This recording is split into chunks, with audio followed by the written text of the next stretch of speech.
শুভলগ্নে বোধনের মাধ্যমে দুর্গাপূজার আনুষ্ঠানিক শুভ সূচনা। মণ্ডপে মণ্ডপে চলছে সাজসজ্জার শেষ মুহূর্তের প্রস্তুতি। এ নিয়ে বিস্তারিত জানাতে বরিশাল থেকে যুক্ত আছেন অমিত হাসান। অমিত, জানাবেন দেবীর বোধন অনুষ্ঠান কখন শুরু হবে এবং এবং এর এবার জেলায় কতটি মণ্ডপে পূজা অনুষ্ঠিত হবে?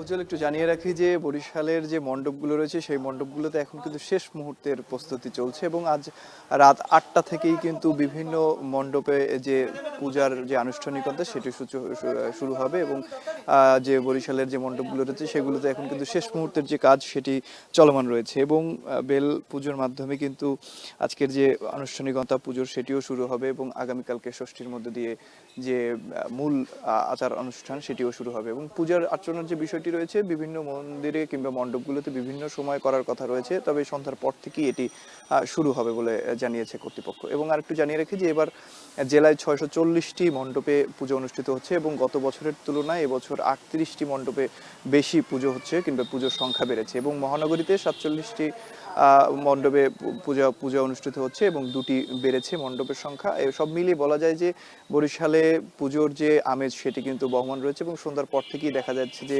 বর্ণিল আলোয় সেজে উঠে পুরো নগরী এবং নগরীর যে সড়কগুলো রয়েছে সেই সড়কগুলোতে আলোকসজ্জার যে কাজ সেটিও কিন্তু পুরোপুরি শেষ হয়ে গেছে এবং মণ্ডপগুলোতে যে এই মুহূর্তে দেখছেন যে এগুলো রয়েছে, প্রতিমাগুলো রয়েছে, সেই প্রতিমাগুলোর সাজসজ্জা সেটি কিন্তু পুরোপুরি শেষ হয়ে গেছে, তবে যে টুকটাক কাজ বাকি রয়েছে সেগুলো কিন্তু এখন সেরে নিচ্ছে এবং আগামীকাল থেকেই কিন্তু ষষ্ঠী পূজার মধ্যে দিয়ে যে মূল পূজা সেটি কিন্তু শুরু হতে যাচ্ছে এবং হিন্দু ধর্মাবলম্বীরা যারা রয়েছেন তারা কিন্তু খুব আনন্দ উল্লাসের মধ্যেই এই যে তাদের উৎসব সেটি উদযাপন করার লক্ষ্যে সব ধরনের প্রস্তুতি গ্রহণ করেছে এবং আইন শৃঙ্খলা বাহিনীর পক্ষ থেকে বলা হয়েছে যে তাদের পক্ষ থেকেও সব ধরনের প্রস্তুতি নেওয়া হয়েছে। তারা ইতিমধ্যে কিন্তু তাদের যে টহল কার্যক্রম সেটি পরিচালনা করছে এবং 3 স্তর বিশিষ্ট যে আইন শৃঙ্খলা বাহিনীর নিরাপত্তা ব্যবস্থা সেটি কিন্তু তারা জোরদার করেছে বলে জানিয়েছেন। গতকালকে আমরা দেখেছি যে র্যাব এর পক্ষ থেকে একটি সংবাদ সম্মেলন করা হয়েছে। এর আগে পুলিশের পক্ষ থেকে মেট্রোপলিটন পুলিশ যারা রয়েছেন তাদের পক্ষ থেকেও কিন্তু 3 স্তরের যে নিরাপত্তা ব্যবস্থা সেটির কথা জানানো হয়েছে। সব মিলিয়ে যারা